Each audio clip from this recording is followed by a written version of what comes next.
लोग बहुत बहुत स्वागत है आज के भगवद्गीता के 7वें अध्याय में। तो हमने देखा कि पहले 6 अध्याय में भगवान कर्म योग के बारे में बताते हैं। अभी अगले 6 अध्याय में भगवान जो है 7 से 12वें अध्याय तक भगवान जो है भक्ति ज्ञान बताएंगे। तो इस अध्याय में हम देखते हैं कि जैसे पिछले अध्याय में भगवान कहते हैं कि कैसे मन जो है वो भगवान में लगाना है। तो किस तरह लगा सकते हैं। तो इसके लिए भगवान जो है अ, अपनी बारे में बता रहे कि किस तरह आप लगा सकते हो। तो इसमें हमने 4 श्लोक देखा कि कैसे भगवान कहते हैं कि अपना जो मन है वो भगवान में आसक्त करे और इस तरह जो है आगे बढ़े भगवान का आश्रय लेके। और उसके बाद में हम देखा किस तरह जो है ज्ञान और विज्ञान जो है वो भगवान देने वाले हैं। और उसमें फिर हम देखते हैं किस तरह वो कहते हैं कि ये जो ज्ञान है ये कोई तो एक लेगा। मनुष्य नाम सहस्रेषु, मतलब बहुत सारे सहस्त्र मनुष्य में इसमें कश्चित सिद्ध, कोई एक व्यक्ति जो है वो इस ज्ञान के बारे में आ, जो आगे बढ़ेगा, प्रोफेशन के आगे आगे आगे जाएगा। और इतने लोग जो है, इतना आप इस सिद्धांत उसमें से बहुत सारे लोगों में से कोई एक जो व्यक्ति है वो भगवान को जो है जैसे है वैसे जान पाएंगे, यानी कश्चिन माम वेति तत्वतः। और बाद में 4थे श्लोक में भगवान चालू करते हैं कि किस तरह भगवान जो है उनकी जो शक्तियां हैं व्याप्त कैसे है। तो पहले वो कहते हैं कि मेरी जो माया शक्ति अपरा शक्ति है उसमें जो है भूमि आपो नल वायु खम बनु बुद्धि एवचा। तो ये 8 चीज है अहंकार इति में। तो ये जो है ये 8 चीजें जो है भगवान की शक्तियों में आता है। अभी आज जो है हम लोग देखेंगे किस तरह भगवान की जो अन्य शक्ति है यानी जीव, उसके बारे में जो है भगवान कहते हैं। और उसके बाद में जो है आगे बताते हैं कि दोनों का जो है ये भौतिक शक्ति और ये जो है जीव शक्ति, ये दोनों जो है उसका स्रोत जो है वो भगवान कृष्ण स्वयं है। और उसके बाद आगे भगवान जो है किस तरह हर चीजों में व्याप्त है उसके बारे में बताएंगे। तो हम शुरुआत करेंगे श्लोक क्रमांक 5 से। अपरेयमितस्त्वन्यं प्रकृतिं विद्धि मे परां जीवभूतां महाबाहो ये इदं धार्यते जगत्। Beside this, O mighty armed Arjuna, there is another superior energy of mind which comprises the living entities who are exploiting the resources of this material inferior nature. हे महाबाहो अर्जुन, इनके अतिरिक्त मेरी एक अन्य पराशक्ति है जो उन जीवों से युक्त है जो इस भौतिक अपरा प्रकृति के साधनों को विदोहन कर रहे हैं। तो ये जो ऊपर शक्ति बताई यह है भौतिक शक्ति। लेकिन इसके बाद जो है भगवान की और एक अंतरंगा शक्ति है या जीव शक्ति है, तटस्थ शक्ति, वो सॉरी अंतरंगा नहीं, तटस्थ शक्ति है जिससे जीव आए। तो here it is clearly mention the living entities belong to superior nature और energy of the supreme Lord. तो यहाँ पे हम देखते हैं कि बताया गया है एकदम स्पष्ट तरीके से कि जीव जो है वो परमेश्वर की जो प्रकृति या उच्च प्रकृति है उससे आई है। The infinite energy is matter. तो अपरा शक्ति जो है उसमें क्या मैटर आता है और उसमें manifested in different elements namely earth water fire air ether mind intelligence false ego. तो ये अलग चीजों में से हम देखा पृथ्वी जल अग्नि वायु आकाश मन बुद्धि और अहंकार, ये अलग तत्वों में प्रकट होती हैं। तो the living entities who are exploiting this inferior energies for different purposes are the superior energy of the Supreme Lord, and due to this energy that the entire world functions। तो हम देखते हैं कि जीव जो है ये जो है अपरा शक्ति जो है उसको। बहुत कम लोग प्रेजेंट होते हैं यार पल्लवी, लेकिन हमेशा कंसिस्टेंट रहती है, कंसिस्टेंट। मैंने देखा है। मैं हाँ, हरे कृष्ण। ये तो आ, हम कहाँ थे, हाँ। तो ये जो शिव की अपनी कार्यों में अपना शक्ति में जो है अलग अलग तरीके से जो है अपराशक्ति पर अपना प्रभुत्व जमाने की कोशिश करती है, और इसी से पूरा जगत जो है वो कार्य करता है। अगर जीव ना हो तो अपराशक्ति या भौतिक शक्ति कार्य नहीं कर सकती। The cosmic manifestation has no power to act unless it is moved by superior energy, the living entity. Energies are always controlled by the energetic, and therefore limits are always controlled by the Lord. They have no independent existence. तो देखो, अगर शक्ति है तो शक्तिमान रहेगा, और शक्तिमान ही जो है वो शक्ति पे अपना नियंत्रण सदैव रखता है। और इसलिए ये पूरा जो दुनिया है ये भगवान द्वारा ही नियंत्रित होते हैं।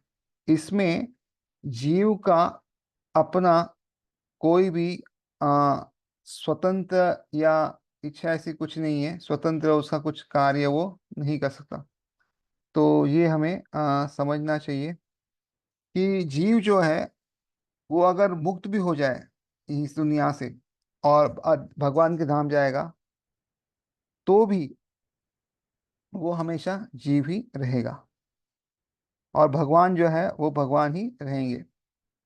दे are never equally powerful as unintelligent man think. तो कभी भी उनकी शक्तियां समान नहीं होती, जैसे जो कम बुद्धि वाले व्यक्ति जो है वो सोचते हैं, लेकिन वैसा होता नहीं है। The distinction between the living entities and Lord is described in Shrimad Bhagavatam as follows. तो जीव के बीच में भगवान के बीच में क्या अलग फर्क है वो भागवतम में बताया गया। तो ये लिखा है, अपरिमिता ध्रुवस्तनोभृतो यदि सर्वगता तर्हि यशस्येति शस्येतेति नियमो ध्रुव नेतरथा अज्ञानी च नियन्मयन्तद् अमिच्य निरन्तर भवेत् समम् अनुजानातं यद् अमतं मत दुस्तयाया। O Supreme Eternal, if the embodied living entities were eternal and all pervading like you, then there would no not be under your control. But if the living entities are accepted as minute energies of your lordship, then they are at once subject to your supreme control. Therefore, real liberation entails surrender by the living entities to your control, and that surrender will make them happy. तो कहते हैं कि देखो, यदि ये जो देहधारी व्यक्ति जीव है वो आपकी तरह ही शाश्वत होते और सर्वव्यापी होते, तो फिर आपके नियंत्रण में नहीं होते वो, मतलब वो भी अपनी तरह स्वतंत्र होते। किंतु यदि जीव को अपनी सूक्ष्म शक्ति के रूप में माना जाए, यानी भगवान की सूक्ष्म शक्ति, तो क्या है, तो फिर सभी जो है आपके परम नियंत्रण में आते हैं, तो फिर जीव जो है भगवान के नियंत्रण में आते हैं। और इसलिए वास्तविक मुक्ति मतलब क्या है कि सब लोग जो है भगवान की शरण में आए, और इस शरणागति से वे सुखी होंगे।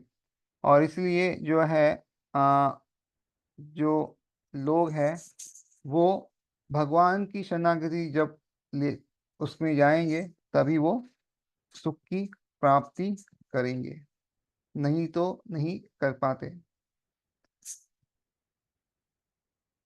Therefore, your control in the conditional position only there can be controllers. Therefore, in the constitution only there can be controllers. Therefore, men with limited knowledge who advocate the monistic theory or that God and living entities are equal in all respects are actually guided by a faulty and polluted opinion.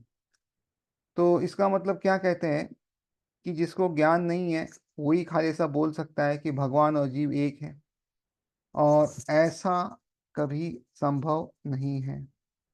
तो ये क्या, ये प्रदूषित मत है, और इसका कोई ये नहीं है। और ऐसे जो है वो अल्पज्ञानी पुरुष है जो अद्वैतवाद का पक्षधर करते हैं, और इस तरह ये गलत है। The supreme Lord Krishna is the only controller and all living entities are controlled by him.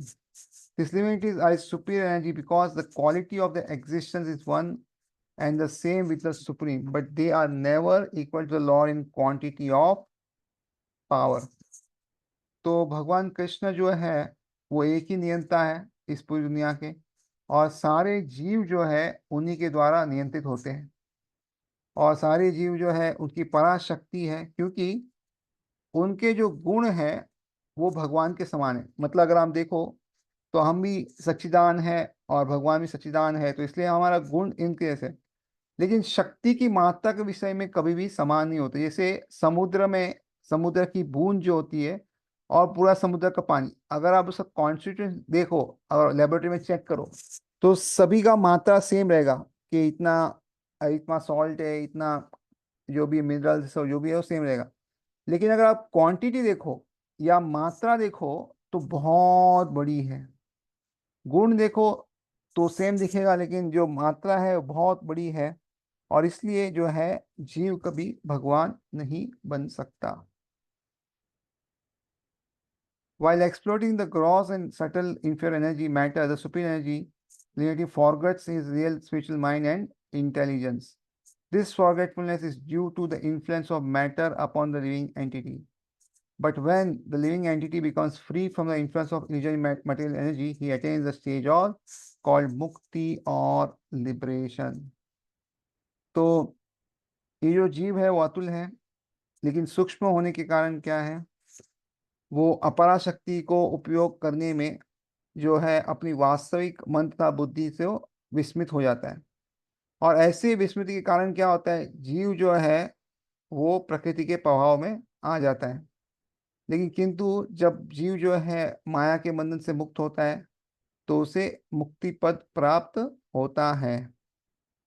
तो ऐसे समय जो होता है the false ego under the influence of material illusion thinks I am the matter and the material acquisitions are mine. His actual position is realized when he is liberated from all material ideas, including the conception of becoming one in all aspects with Lord. Therefore, one may conclude that the Gita confirms that living entity be the to be only one of the multi energies of Krishna, and when this energy is free from material contamination, it becomes fully Krishna conscious or liberated. तो अहंकार के मारे वो क्या सोचता है कि मैं ही पदार्थ हूँ या मैं सारी भौतिक उपलब्धि मेरी है, या मैं शरीर हूँ, ऐसा वो सोचता है, या जितनी भी चीजें वो मेरी है। तो ये सब जो है भौतिक विचार है।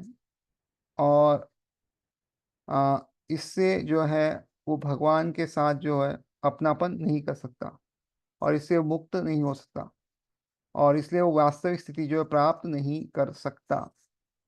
और इसलिए जो है अगर उसको ऐसे निकलना है तो उसे सब ये भौतिक जो जितने भी उनके विचार है उसे छोड़ना पड़ेगा। और इसे समझना चाहिए कि गीता बताता है कि जीव जो है भगवान की अनेक शक्तियों में से एक शक्ति है।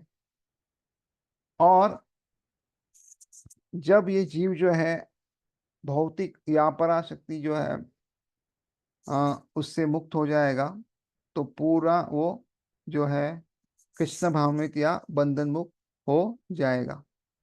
तो इसलिए उसे भौतिक शक्ति से बाहर आना है, तो ये उसके लिए करना होगा। और आगे अभी जो है वो कहते हैं कि चाहे अपराशक्ति हो या पराशक्ति, यानी भौतिक शक्ति है या जीव है, दोनों मुझसे आए हैं। एतद्योनीनि भूतानि सर्वाणीति उपधारये अहम कृष्णस्य जगतः प्रभव प्रलयस्तथा। All created beings have their source in these two natures of all that is material and all that is spiritual in this world. Know for certain that I am both the origin and the dissolution. सारे प्राणियों का उद्गम इन दोनों शक्तियों में है। इस जगत में जो कुछ भी भौतिक तथा आध्यात्मिक है उनकी उत्पत्ति तथा प्रलय मुझे से ही जाने। So everything that exists is the product of matter and spirit. सो यहाँ पे हम देखते हैं कि जितनी वस्तु विद्यमान है या तो पदार्थ है या तो आत्मा है, ये दोनों में से कोई एक है। Spirit is the basic field of creation and matter is created by spirit. तो आत्मा जो है सृष्टि का मूल क्षेत्र है और पदार्थ जो है वो भी आत्मा से उत्पन्न किया जा सकता है। अगर आत्मा नहीं है तो पदार्थ होना असंभव है। Spirit is not created at a certain stage of material development. Rather, this material world is manifested only on the basis of spiritual energy. तो ऐसा ऐसा होता नहीं कि एक समय के बाद जो है भौतिक विकास होगा या किसी अवस्था में आत्मा की उत्पत्ति होती, नहीं। ऐसा कभी नहीं होता। आत्मा हमेशा रहता है, उसका ना तो कोई जन्म है ना मृत्यु है। लेकिन ये भौतिक जगत जो है ये आध्यात्मिक शक्ति के आधार पर ही प्रकट होती है। तो इसलिए अगर जीव होंगे तो ही ये भौतिक जगत होगा। अगर जीव नहीं है तो भौतिक जगत भी नहीं हो सकता।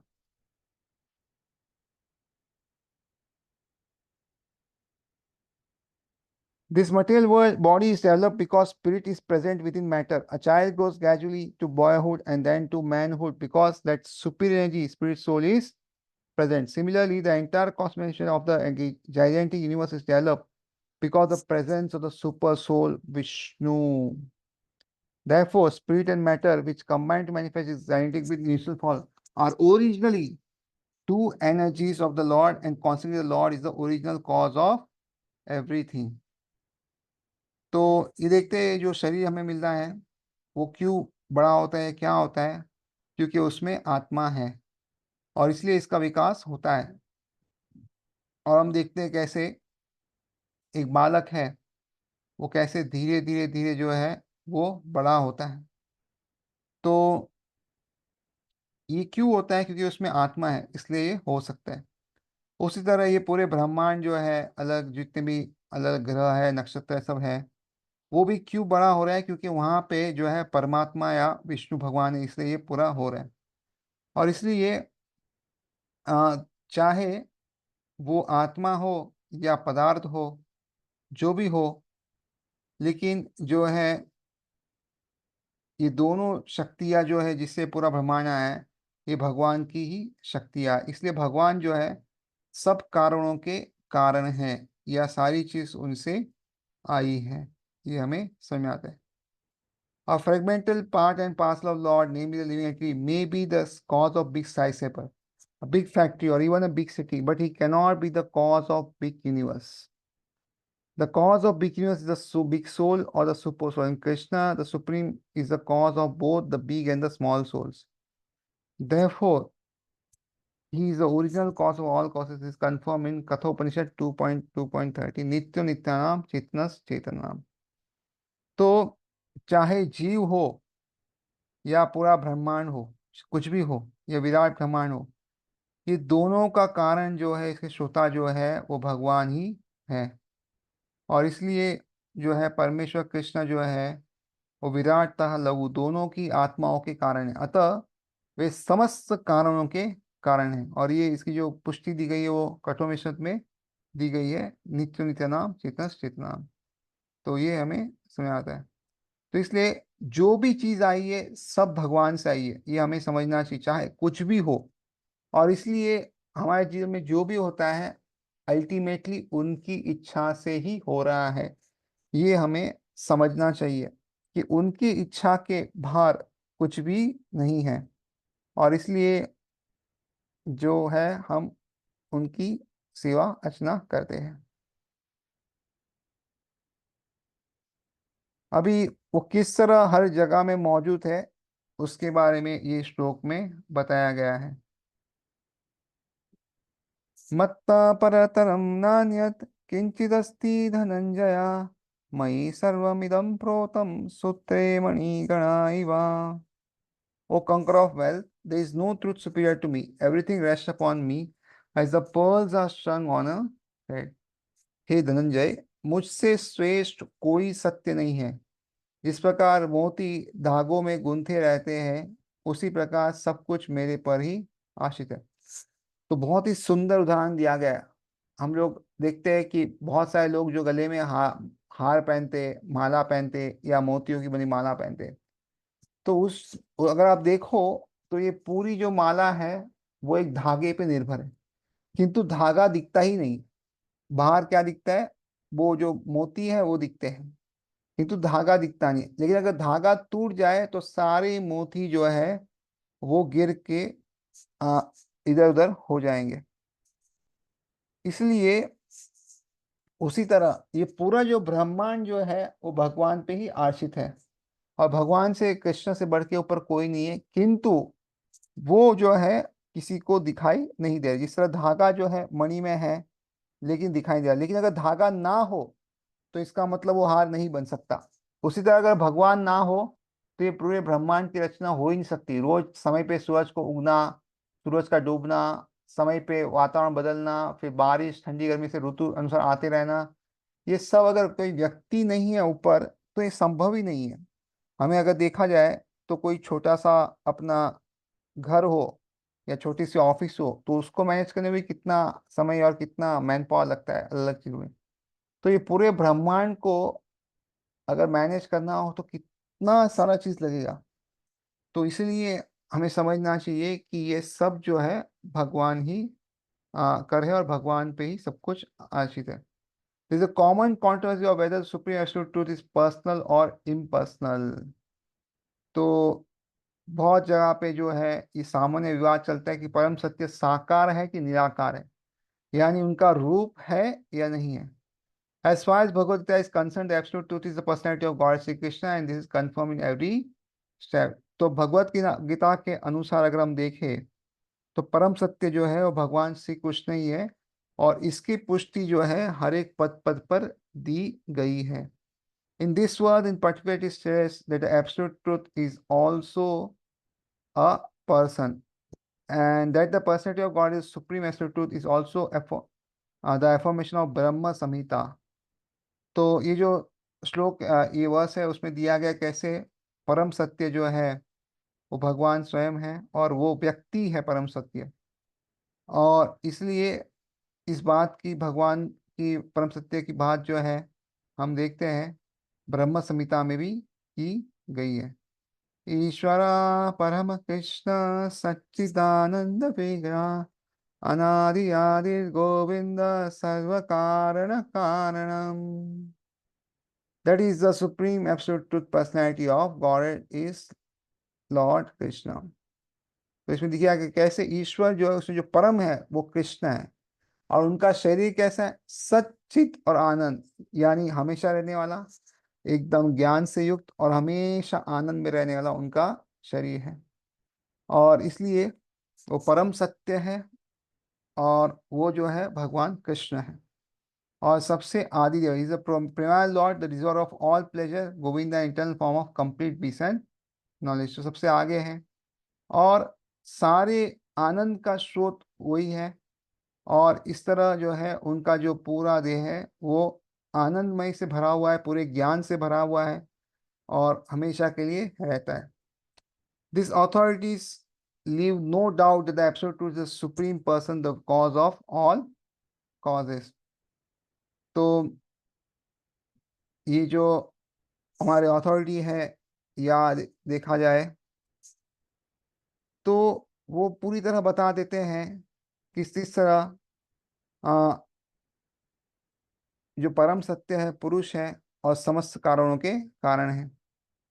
तो निर्वाध रूप से जो है ये प्रमाणित करते हैं जो हमारे वरिष्ठ है कि कैसे व्यक्ति है वो, निर्विकार ऐसा कुछ नहीं, वो व्यक्ति है। The impersonalist, however, argues on the strength of the Vedic version given in Svetasvatara Upanishad. In the material world, Brahma, the primary living entity within the universe, is understood with the supreme amongst the demigods. Human beings are lower animals, but beyond Brahma there is transcendent, which has no material form and which is free from all material contaminations। तो जो मायावाद है या जो भगवान पे आ, भरोसा नहीं रखते वो ऐसा अलग से बताते हैं कि ये भौतिक जगत जो है उसमें ब्रह्मा है जो पहले जीव है इसमें आए हैं, और ये समझना चाहिए कि वो सब देवताओं में प्रमुख है, और उसके नीचे मनुष्य है और नीचे बाकी प्राणी है। पर बियॉन्ड ब्रह्मा बाई चांस, तो ब्रह्मा के बाहर भी जो है आध्यात्म है। Who has no material form is free from material contamination. तो ये जो ब्रह्मा के बाहर आध्यात्म है वहां पे क्या है, कोई व्यक्ति रूप नहीं है, और इसमें जो है कुछ भी जो भौतिक प्रदूषण या विषण नहीं है। तो इसलिए ये दिव्य माना जाता है।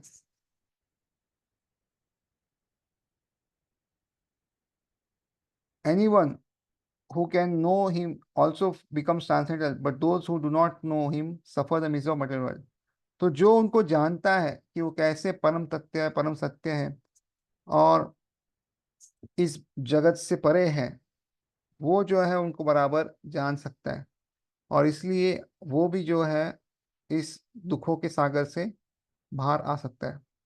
लेकिन जो इसको नहीं जानता, वो इस दुनिया में तीन ताप जो सहन करता रहता है, और अधिकतर बार तो उसको पता भी नहीं होता कि वो ताप सहन कर रहा है। वो ऐसे ही कहता है कि अरे मैं तो दुनिया में अच्छा कर रहा हूँ, फिर भगवान मेरे साथ बुरा क्यों कर रहे हैं। उसको समझ में नहीं आता है सब बहुत सारी चीजें। The impersonalists put more stress on the word arupam, but the arupam is not impersonal. It engages the transcendent form of eternity, bliss and knowledge described in Brahma Samhita quoted above. तो जो मायावादी लोग होते हैं, वो हम देखते हैं कि वो एक अनुपम शब्द पर विशेष बल देते हैं, किंतु अनुपम शब्द जो है निराकार नहीं है, यह दिव्य सच्चिदानंद स्वरूप का निरूप है। और ब्रह्म संहिता में भी ये वर्णित किया गया है, जो ऊपर अद्भुत श्लोक में है और बताया गया है। और श्वेताश्व उपनिषद भी ये बताता है।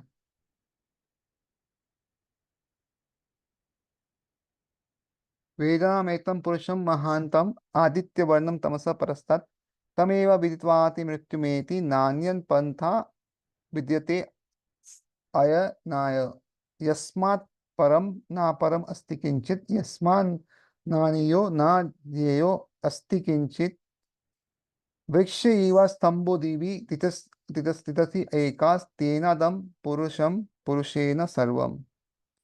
I know the supreme personality of Godhead who is transcendental. हो गया था।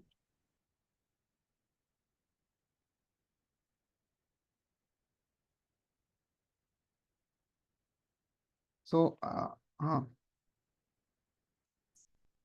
to all material conception of darkness, only he who knows him can transcend the bonds of birth and death. There is no way for liberation other than this knowledge of the supreme person.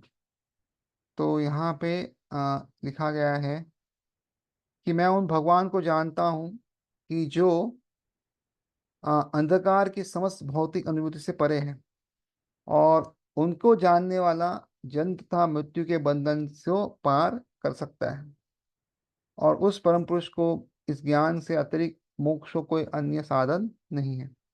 तो इसलिए there is no way for liberation then this knowledge of the supreme person. जब तक ये ज्ञान नहीं होता, तब तक कोई जन्म मृत्यु के चक्कर से मुक्त नहीं हो सकता। There is no truth superior to the supreme person because he is the supermost. He is the smaller than smallest, he is the greater than greatest, stood in silent tree, and he illuminates the transcendental sky, as tree spreads its roots, he spreads his extensive energies. From these verses, one concludes that supreme absolute truth is the supreme personality of God, who is all pervading by his multi energies, both material and spiritual. तो हम देखते हैं कि ऐसे परम पुरुष के ऊपर कोई सत्य नहीं है, वही सर्वश्रेष्ठ है, और सूक्ष्म से सूक्ष्म भी है और महान से महान भी है। मतलब छोटे में से छोटा भी वही है, बड़े में से बड़े भी वही है। और वो जो है वृक्ष समान भी स्थित है और दिव्य आकाश को भी प्रकाशित करते हैं। जिस प्रकार वृक्ष अपने जो वृक्ष होता है वो अपनी जड़ फैलाता है, ये भी जो है अपनी शक्तियों से अपनी जो शक्ति है वो सब जगह प्रसार करते हैं। तो इस श्लोक से हम निष्कर्ष निकाल सकते हैं कि परम सत्य ही भगवान श्री भगवान है, और वो अपनी विविध परा अपरा शक्ति के द्वारा सर्वव्यापी है। तो ये कैसा है, जिस तरह सूरज है वो अपनी रोशनी के कारण सर्वव्यापी है। आप देखते हैं जब सूरज उगता है ना, तो सूरज की किरण सब जगह रहती है, तो उसके कारण जो सूर्य सर्वव्यापी है। तो उसी तरह भगवान भी जो है वो सर्वव्यापी है अपनी शक्तियों के द्वारा।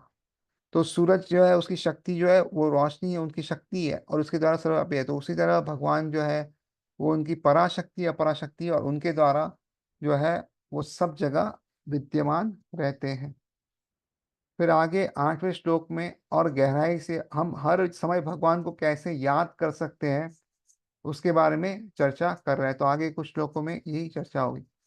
रसोऽहमप्सु कौन्तेय प्रभास्मि शशि सूर्ययो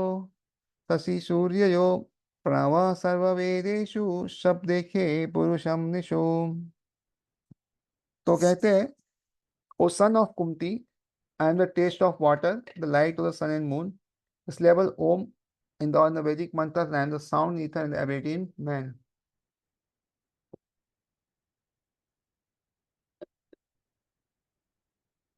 तो ऊपर भगवान ने कहा कि कैसे जल पृथ्वी वायु आकाश ये मेरी अलग अलग शक्तियां हैं।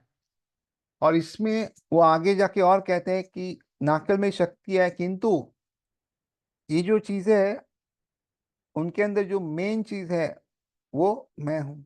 जिस तरह वो कहते हैं कुंती पत्र में जल का स्वाद हूँ, तो जल में अगर देखिए तो मेन उनका स्वाद होता है। अगर स्वाद अच्छा है तो हम जल पी नहीं सकते। और उसका मतलब नहीं, जैसे समुद्र में भी बहुत सारा जल है लेकिन वो खारा है, हम नहीं पी सकते, क्योंकि वो जो असली स्वाद था उसमें नमक और बहुत सारी चीज मिल गई है। इससे शुद्ध जो जल का स्वाद है वो भगवान से आता है। सूर्य तथा चंद्रमा की प्रकाश हो, या सूर्य का जो प्रकाश है, चंद्रमा का प्रकाश है, वो भी भगवान से ही आता है। वैदिक मंत्रों में ओमकार हूँ, तो वैदिक मंत्रों में जो ओमकार है वो भगवान का प्रतीक है। आकाश में ध्वनि हूँ तथा मनुष्य में सामर्थ्य हूँ, तो आकाश में जो ध्वनि आती है वो भी भगवान से ही आती है, और मनुष्य का जो भी सामर्थ्य है वो भी भगवान से ही आते हैं। This words explains how the Lord is all pervasive by diverse material and spiritual energies. तो ये जो श्लोक हैं वो बताते हैं कि कैसे भगवान सर्वव्यापी है, अपनी अपनी जो भौतिक और आध्यात्मिक शक्तियों के कारण किस तरह वो जो है सर्वव्यापी है वो बताते हैं।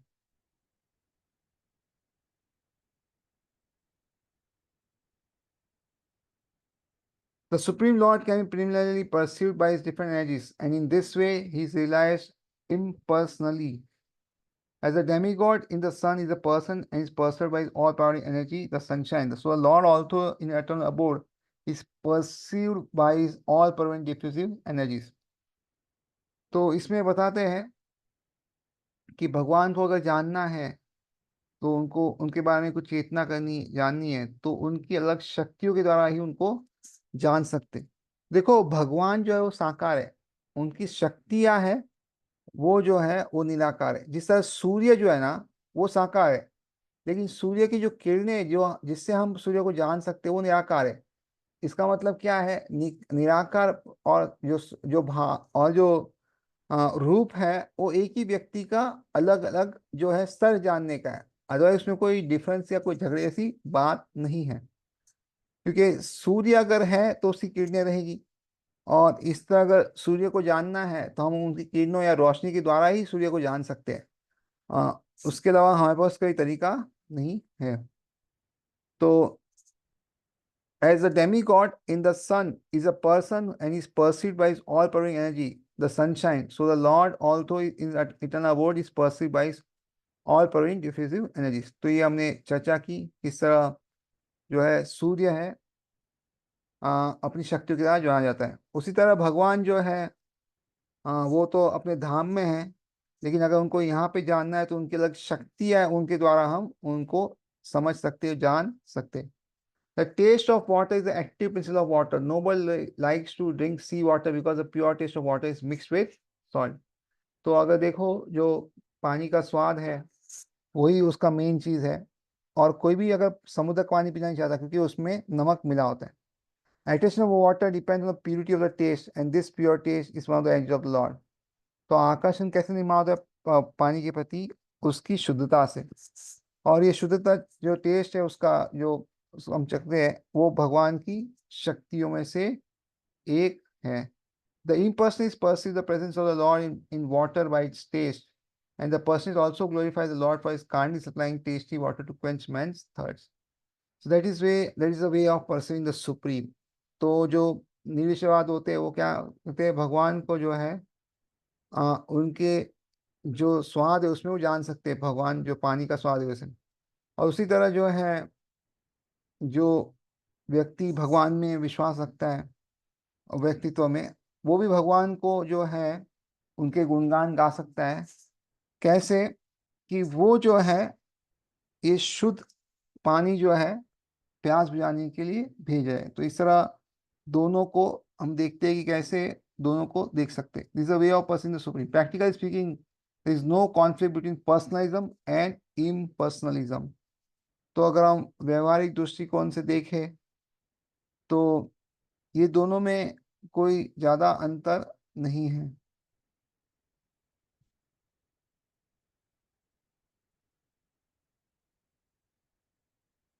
One who knows God knows that the impersonal conception and the personal conception are simultaneously present in everything, and that is there is no contradiction.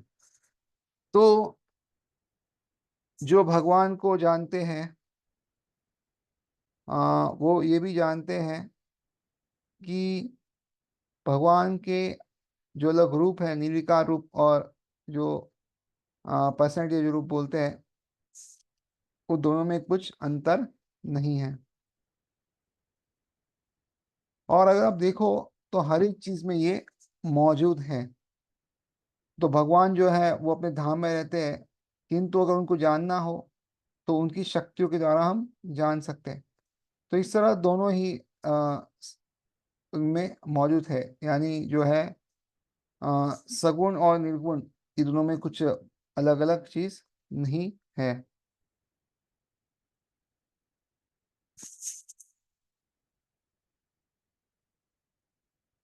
Therefore, Lord Chaitanya established the sublime doctrine अचिंत्य भेदा अभेदा तत्व। तो बहुत ही सुंदर है ये जो तत्व है, अचिंत्य भेद भेद। यानी क्या?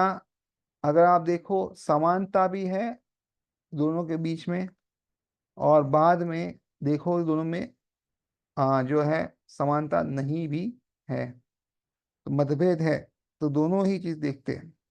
The light of the sun and the moon is also originally emitting from the brahmajyoti. तो सूर्य की रोशनी और चंद्रमा की रोशनी जो है उसका स्रोत भी हम देखें तो ब्रह्म ज्योति से ही है, which is the impersonal affinity of the Lord. तो ये भगवान की जो है वो दूसरी शक्तियों में से एक है। एंड प्रणवा और ओम का translate to sound is the beginning of Vedic hymn address the supreme Lord. तो प्रणव जो है वो भी भगवान को ही अ, और उंगली कहता है। Because the impulses are very much afraid of addressing the supreme lord krishna by his innumerable names, they prefer to vibrate the translate sound Omkar. तो निषेधवाद जो लोग होते हैं वो भगवान को अलग नाम से पुकारने में उनको हिचक होती है, और इसलिए वो जो है वो ओमकार नाद जो वो कहते हैं। But is not realize that Omkar is sound repeat of Krishna. तो ये पता नहीं चलता कि ओमकार जो भी कृष्ण से आया है। The vision of Krishna conscious extends everywhere and no one knows the Krishna consciousness is blessed. Those who do not know Krishna are in illusion. So knowledge of Krishna is liberation and ignorance of him is bondage। तो कृष्ण भावनामृत है, उसकी सीमा बहुत लंबी है, अलग अलग जाती है। और इस तरह जो है अगर सबको पता है, जिसको भी कृष्ण भाव में पता है तो समझना चाहिए कि उसको भगवान के आशीर्वाद प्राप्त है। और जिसको लगता है पैसा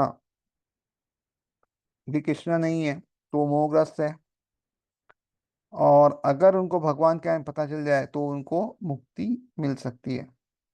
और अगर ज्ञान का अभाव है तो ऐसा कह सकते हैं कि वो अज्ञान बंधन में फंसे हुए हैं।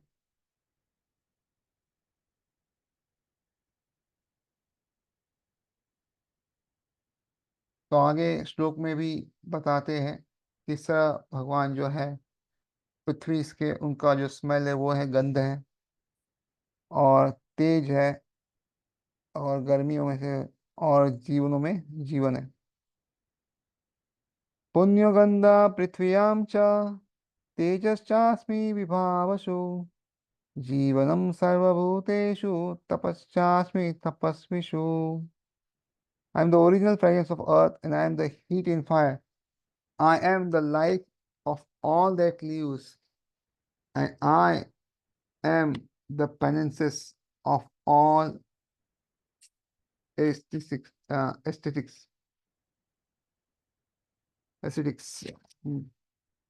मैं पृथ्वी की आद सुगंध और अग्नि की ऊष्मा हूँ, मैं समस्त जीवों का जीवन था, तपस्वियों का तप हूँ।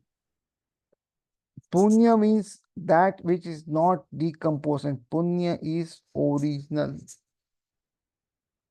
तो इसमें पुण्य शब्द का अर्थ क्या दिया है, जिसमें विकार ना हो, और इसलिए जो पुण्य है वो जो है ओरिजिनल है। Everything in the material world has certain flavor or fragrance, as a flavor and fragrance in the flower or in the earth, water, fire, air, etc. तो इस दुनिया में हम देखते हैं कि हर एक चीज का जो है अपना स्वाद होती है, अपनी खुशबू होती है, और ये जो है हम पाते हैं पृथ्वी में भी, फूल में भी, पानी में भी, और अग्नि में भी, और हवा में भी।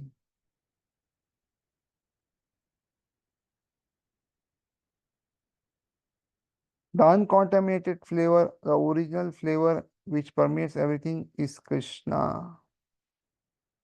तो ओरिजिनल जो फ्लेवर है, जो सब जगह व्याप्त है, वो कृष्णा है।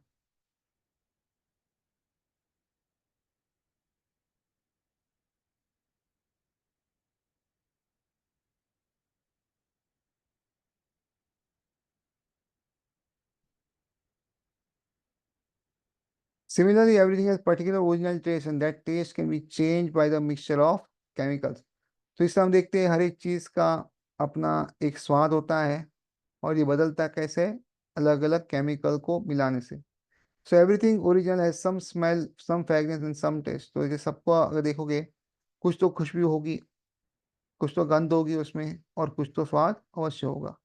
Vivashu means fire. Without fire, we cannot run factories, we cannot cook, etc. And that fire is Krishna. तो विवाह का अर्थ अग्नि है, और ये अग्नि जो है वो फैक्ट्री चलाने के लिए नहीं है, या कुकिंग के लिए नहीं है, लेकिन ये जो अग्नि है वो कृष्णा है।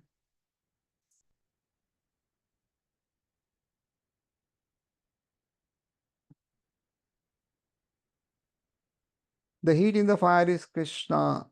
तो जो हम देखते हैं अग्नि जो है वो दो चीज देती है, एक तो रोशनी और एक तो गर्माहट। तो ये गर्माहट जो है वो कृष्णा है। According to Vedic medicine, injection due to low temperature in the belly, so for even the digestion fire is needed. तो हम वैदिक आयुर्वेद में देखते हैं कि अपचन का कारण क्या है। शरीर में जो अग्नि है वो मंद है, पेट में जो अग्नि है वो मंद है, वो बहुत कम है। तो इसलिए देखते हैं अगर खाना ही पचाना हो तो अग्नि की जरूरत है। In Krishna consciousness, we become aware that earth, water, fire, air, and every active principle, all chemicals and all material elements are due to Krishna. सारी चीजें जैसे पृथ्वी है, जल है, अग्नि है, हवा है, ये जितनी भी चीजें हैं, ये सब जो है कृष्ण की वजह से है। The duration of man's life is also due to Krishna. तो हम कितना जीवन जिएंगे वो भी भगवान से ही है। Therefore, by grace of Krishna, man can prolong his life or diminish it. तो अगर भगवान कृष्ण की दया हो जाए, आशीर्वाद मिले, तो या तो जो है व्यक्ति जो है वो अपने जीवन को बढ़ा सकता है, या तो खत्म कर सकता है। So Krishna consciousness is active in every sphere. तो कृष्ण हम जो है वो हर जगह सक्रिय है, ये मान सकते हैं। तो आगे 10वें भी वो बताते हैं किस तरह उनको जानते हैं। बीजम माम सर्वभूतानां विधि पार्थ सनातनम, बुद्धिर्बुद्धिमतामस्मि, तेजस तेजस्विनामहम्। O son of Pritha, know that I am the original seat of all existence, the intelligent, the intelligent, and the provider of all powerful men.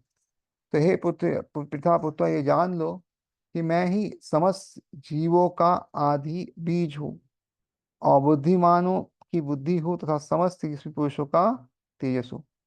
बीजम means seeds, Krishna is the seed of everything. तो बीज जो है उसका अर्थ ये समझ गया कि जो है वो एक सीड है, और कृष्ण जो है वो समस्त पदार्थ जो भी है उसके बीज है। The various living entities moving and inert, तो बहुत सारे जीव है, कुछ रुकते हैं कुछ चलते हैं। Best, birds, beast, man and many other living creatures are moving living entities, trees and plants. However, inert, they cannot move but only stand. तो हम देखते हैं अलग जो लोग हैं, उसका कुछ जीव है, वो जी सकते हैं, लेकिन जो झाड़ है, पेड़ है, वो अपनी जगह से नहीं हिल सकते। Every entity is contained within the scope of 84 species of life. Some of them are moving and some of them are inert. तो हम देखते हैं सारा जो 84 लाख योनियां हैं उसमें सब कुछ मौजूद है, और कुछ कुछ लोग जो है वो एक ही जगह स्थित है, कुछ कुछ चल रहे हैं यहाँ वहाँ। In all cases however the seed of their life is Krishna. तो सभी में अगर आप देखोगे तो भगवान ही बीज देते हैं। As stated in the Vedic literature, Brahman or the supreme absolute truth is that from which everything is emanating. Krishna is Para Brahman, the supreme state. Brahman is impersonal and Para Brahman is personal. Impersonal Brahman is situated in the personal aspect, and that is certain in Bhagavad Gita. Therefore, originally Krishna is the source of everything. He is the root, as the root of a tree maintains the whole tree. Krishna, being the original root of all things, maintains everything in the material nation. This is also confirmed in the Vedic literature. तो जैसे वैदिक ग्रंथों में लिखा गया है कि ब्रह्मन या परम सत्य जो है उधर से सब कुछ आ रहा है, और कृष्ण ही जो परम ब्रह्मन है, जो जो अंतरात्मा है, और ब्रह्मन जो है वो व्यक्तित्व को नहीं मानता, और परब्रह्मम जो व्यक्ति को मानता है वो व्यक्तित्व है। इम्पर्सनल ब्रह्मन जो है ये हर एक चीज में है। Impersonal Brahman is situated in personal aspect in Bhagavad Gita. तो हर एक व्यक्तित्व में जो है इम्पर्सनल ब्रह्मन छुपा हुआ है। Therefore originally Krishna is source of everything. तो इसलिए कृष्णा जो है वो सब चीजों के स्रोत है, वही जो जड़ है। As the root of the tree maintains the whole tree, Krishna being the original root of all things maintains everything in his material management. तो जिस तरह हम देखते हैं जड़ जो रहती है वो पूरे जो पेड़ है उसको संभाल के रखती है, नहीं तो जो है वो पेड़ गिर जाएगा, और जड़ दिखती नहीं है। तो इसलिए भगवान जो कृष्ण है वो दिखते नहीं है, लेकिन सब जड़ों के जो मेन जिसमें डाला है वो भगवान कृष्ण है। और इस तरह वो सब जो चीजें उनको आ, संभाल के रखते हैं। और ये कंफर्म किया वैदिक ने कथा उपनिषद में, नित्यो नित्यानाम चेतस्थितनाम एको बहुनाम यो विदति कामन। He is the primary eternal among all eternals. He is the supreme living entity of all living entities. He alone is manifesting all life. One cannot do anything without intelligence, and Krishna also says that he is the root of all intelligence. Unless the person is intelligent, he cannot understand the supreme personality of Godhead Krishna. तो वो कहते हैं कि समस्त नित्य नित्य में से नित्य है, और समस्त जीव के जो है परम जीव है, और समस्त जीव को पालन करते हैं। जो मनुष्य है बुद्धि के बिना कुछ भी नहीं कर सकता, और कृष्ण कहते हैं कि मैं समस्त बुद्धि का मूल हूँ। इसलिए जब तक मनुष्य बुद्धिमान नहीं होता वह भगवान कृष्ण के नहीं समझ सकता। तो ये इसमें दिया गया है। तो इसलिए बहुत बार एक प्रश्न आता है कि पहले अंडा आया या मुर्गी आई, या पहले मनुष्य आए फिर आगे चला, कि माँ बाप पहले आए बच्चे आए। तो इसका एक सीधा आंसर है कि पहले भगवान ने सबको उत्पत्ति की है, और बाद में सिस्टम बना, इससे आगे वो चलता रहा। तो इससे सब कुछ जो है भगवान से ही आया है। तो हम लोग आज के इस क्लास को यहीं पे विराम देते हैं। धन्यवाद। हरे कृष्णा।